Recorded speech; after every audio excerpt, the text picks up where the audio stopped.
First Samuel chapter 24, Holman Christian Standard Bible. When Saul returned from the pursuing the Philistines, he was told, David is in the wilderness near En Gedi.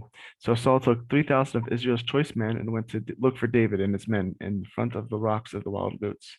When Saul came to look at the sheep pens along the road, a cave was there, and he went in to relieve himself.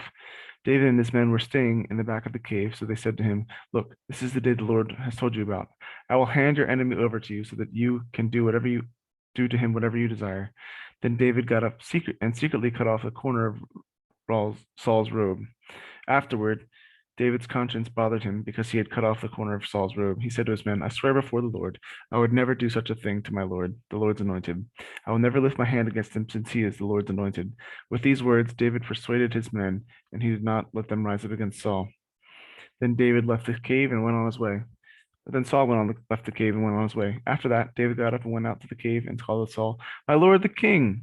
When Saul looked behind him, David bowed down to the ground in homage. David said to Saul, Why do you listen to the words of the people who say, Look, David intends to harm you? You could see with your own eyes that the Lord handed you over to me today in the cave.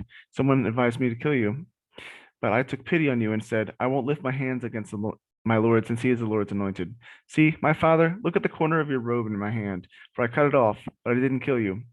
Look and recognize that there is no evil or rebellion in me. I haven't sinned against you, even though you are hunting me down to take my life. May the Lord revenge. May the Lord judge between you and me, and may the Lord take vengeance on you for me. But my hand will never be against you.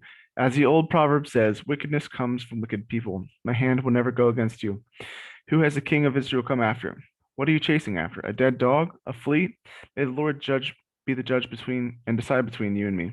May he take notice and plead my case and deliver me from you. When David finished saying these things to him, Saul replied, Is that your voice, David, my son?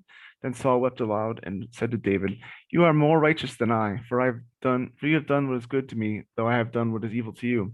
You yourself has told me today what good you did for me. When the Lord handed me over to you, you didn't kill me.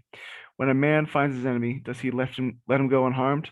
May the Lord repay you with good for what you have done for me today.